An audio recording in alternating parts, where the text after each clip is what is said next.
Hi Capricorn! Welcome po sa ating channel. At ito ang inyong daily gabay tarot reading for January 9, 2025. Please be reminded kung nakaresonate kayo, comment down.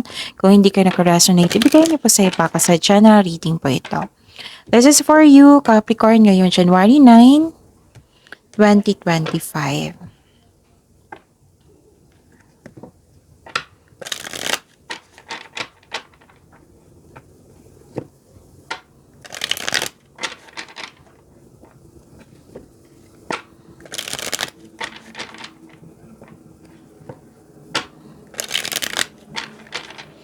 Para po ito sa inyo, Capricorn, ngayong January 9, 2025.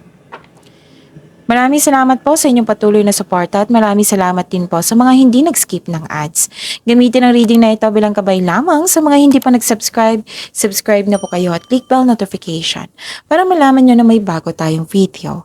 Para sa mga gusto magpa-reading po, may lumabas dyan sa screen nyo ngayon. Panoorin nyo po at sundin ang instruction. Calling the attention sa mga suki ko dito na Capricorn, open na po inyong Monte Cabay Tarot reading for January 2025. May 6 months from now reading tayo at love life reading po. So message me Capricorn for schedule. Maraming salamat po. Spirits Guide, mga ganap po para kay Capricorn ngayon January 9, 2025. I need 3 cards po.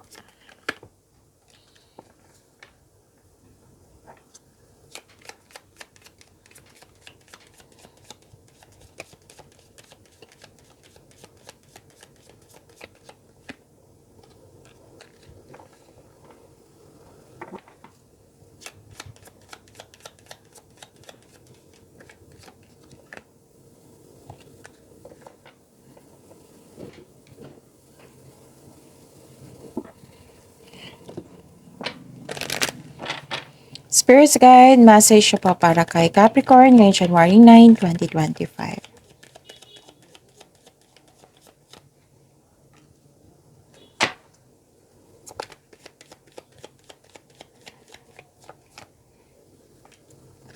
Okay, Capricorn. Ngayon, January 9, 2025, may kausap ka dito. Pwedeng isang mother figure, pwedeng mentor mo, advisor, amo or boss. Nag-usap kayo regarding sa big business, career and finances. Nakita ko rin dito na may power, protection, and authority. Mag-ingat kayo kasi may taong hindi totoo sa inyo dito. Okay, pwedeng competition ito, rivalry, pwedeng may nagsinungaling sa inyo, pwedeng may temptation na ganap or third party, pwede din naguguluhan ka sa isang tao. At the end of the day, may success po ako nakikita dito, may happiness, may positive outcome. So please know, Capricorn, you are protected by angels, you are cherished by the angels, and get ready for a new horizon. Spirits Guide, ano po yung energy ni Capricorn and the clarification of this card po.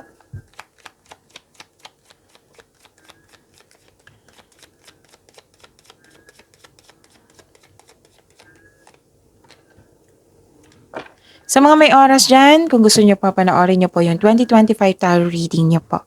Na 2025 tarot reading. Buong taon po yan. 12 months kabay tarot reading. Bawat one, may love reading, career, and money reading. Kompleto po iyon.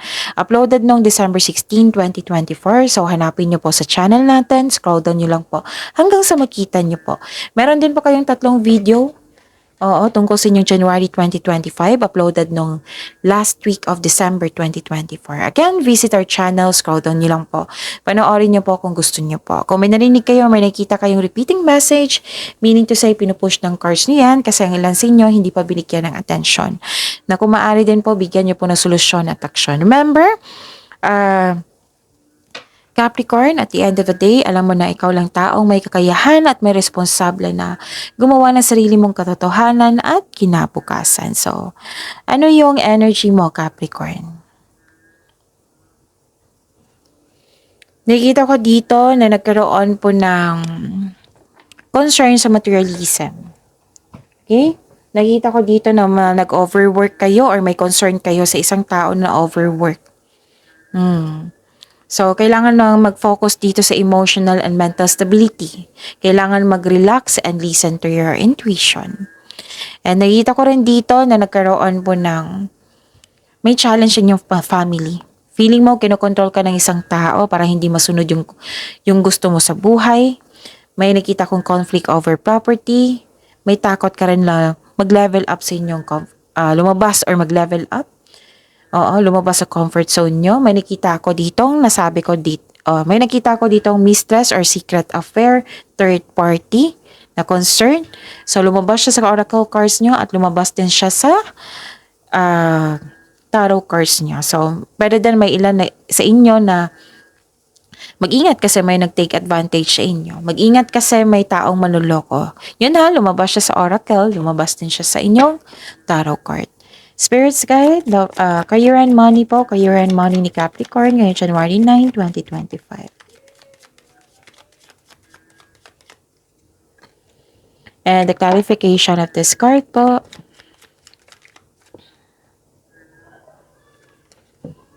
Okay. Sa career and money niyo po, Capricorn, nakita ko dito na nagkaroon ng, some of you are earning money as a teacher. Oo. Some of you ha, some of you. So, pwede din na ang ilan sa inyo gustong mag-study or mag-seminar or bumalik mag-school. Yung may may gusto kayong i-take, pwedeng masteral din ito para magkaroon ng traditional career path or mag-move up sa ladder of success. Okay? So, yun. At nakikita ko rin dito na nagkaroon po ng may chance na babalik yung loko sa inyo regarding sa inyong career and money ha. Kaya mag-ingat. Tapos, kung sa business ito, magkakabangon ka ulit from bankruptcy. Spirits guide, love life, self-love, partnership, and romance ni Capricorn ngayong January 9, 2025. And the clarification of this card po.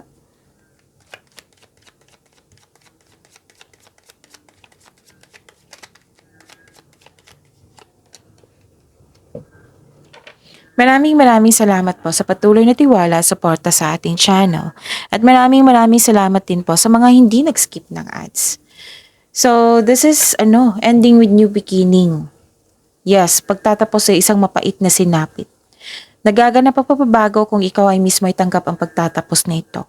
Okay? Ang pagsuko na ito ay lumilikha ng isang pakiramdam ng kapayapaan at pasasalamat.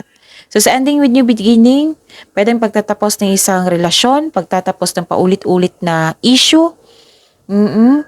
So, yun. So, accept and learn the past situation. And, nakita ko rin dito na nagkaroon po ng, kasi may naulit ng problema na nagdulot ng trauma sa iyo. Ayaw mong alamin kung bakit ito naulit. So, bigyan niyo po ng atensyon, bigyan niyo po ng solusyon. Nagkaroon kasi ng clarity. So, pwede din nangyari ito sa nakaraan ha, naalala mo tapos na-disappoint kayo, ganon. Pwede din nangyari ito ngayon. So, please know that you are divinely guided and get ready sa pagbabago kasi may dalawang card na nag-confirm na may new beginning. So, maging handa kayo sa pagbabago na ito. Okay? Ano pa? Nakikita ko dito na sa mga single, this is a signal na